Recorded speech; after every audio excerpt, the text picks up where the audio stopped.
Hello guys, my name is Amaan. I'm a legal intern at LEXIS and Company, and I'm pursuing 3 years law faculty of Law Delhi University, and I'm second year. So the topic of my today's video is I'm going to tell about all the ingredients that are given in the directive principle of the state policy, section wise and chronologically, from Article 36, which defines state, to Article 51, that promotes international peace and security. So I'll provide a exhaustive coverage in a short period of time. So Article 36 contains a definition of the state unless the context otherwise. It is the same definition that is given in the fundamental right in part 3. So the definition given in also part 12, which includes the government of India, the Parliament of India, the government of each states, the legislature of the each state, and the authorities as well as the local level government. These all come under definition of the states. So the next is Article 37.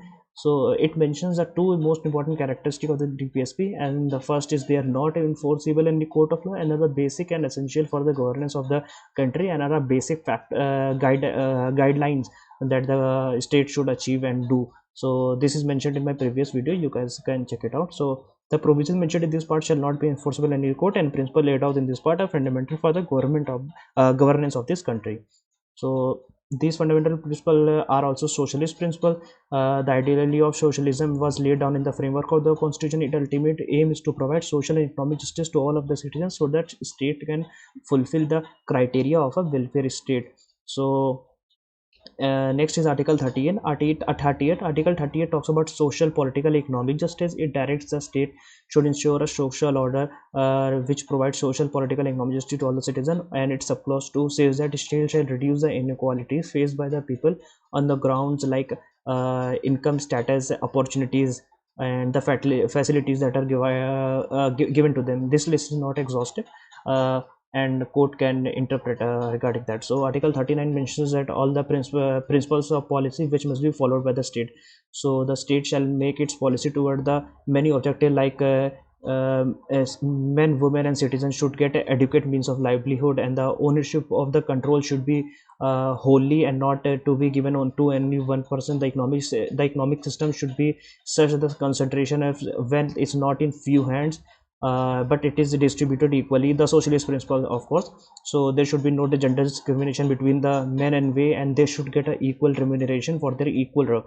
So the health and strength of the worker and men should be made. So many industrial laws also were made. The labor code was also made regarding this DPSP also shed a light on the same fact. So children must be given enough opportunities and facilities so that they develop in a healthy manner, and the freedom and dignity, including the fact that the childhood and youth remains protected against any form of exploitation and against any sort of moral and material abandonment. So the DPSP puts an obligation to do to go an extra step to fulfill these objectives. So Article 39A, which was added later in the constitution, it talks about free legal aid. It says that state shall promote justice with the aim of administering justice on the basis of equal opportunity, and shall provide free legal aid through any suitable legislation or schemes which the state may think fit or in an other way. So it could ensure that the opportunities for securing justice are not denied to any citizen of India because of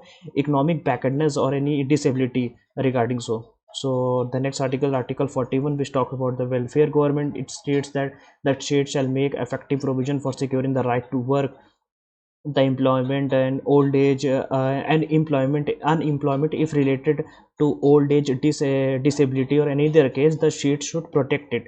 So it should provide also public assistance. The article is employed as a tenant for numerous social sector schemes like Mandrega or old age pension scheme or a right to vote act. So these acts were made keeping this article in mind.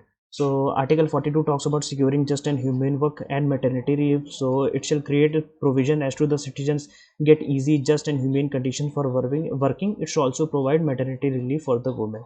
So Article 43 talks about fair wages and a decent standard of living. It would put an obligation to make appropriate legislation or economic organization to all the work employed in agriculture, industrial, or work that are given other living wage, the condition of work, ensuring a decent standard of living and no one is exploited.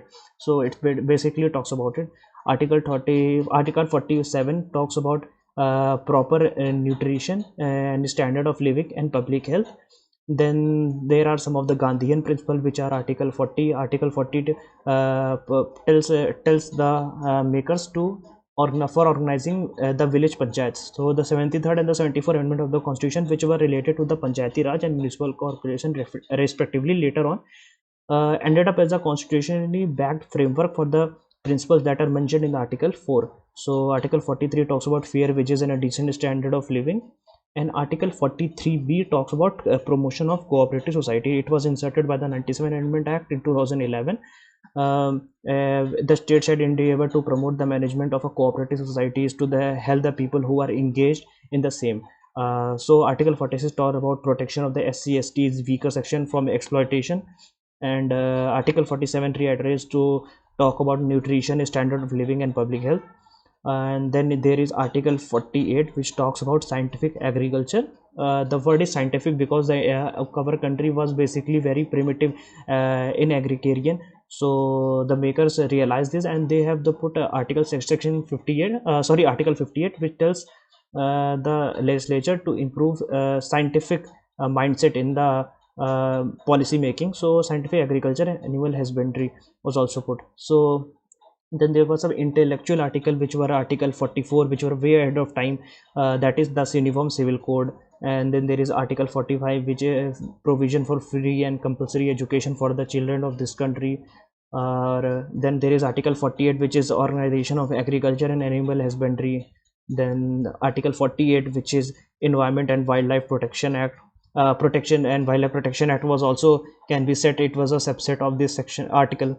So next is Article 49, which talks about to protection of monuments and places of objects of national importance. Then there is Article 50, which talks about separation of the judiciary and executive, and there are the two pillars of for our country, and they should be separated, and the power should not overlap on each other. So the next is Article 51, which talk about promoting of international peace and security, and this is the last amendment. So the 48th amendment was carried out, and by which only the Article 39, 39A, 43A and 48A were added. So this was some of the basic amendment that were carried on. But later on also, by the 44 Amendment Act, the 38 clause 2 was also added to minimize the inequalities in income, and to eliminate the inequalities that was increasing by every passing time. So again, there is no enforceability of DPSP. It is only a guiding factor. So the time will tell how the government will try to implement all these guidelines that are given in the Constitution of the India. So guys, before concluding this video, I like to say that please remember that this video does not violate any guidelines of Bar Council of India, and does not solicit or promote any of the advertisement, and the sole purpose of this video is educational. And please subscribe to the channel if you haven't already, to see more of this content in this future, and I'll be coming up with the next video soon. And also please provide a feedback to this video. Thank you.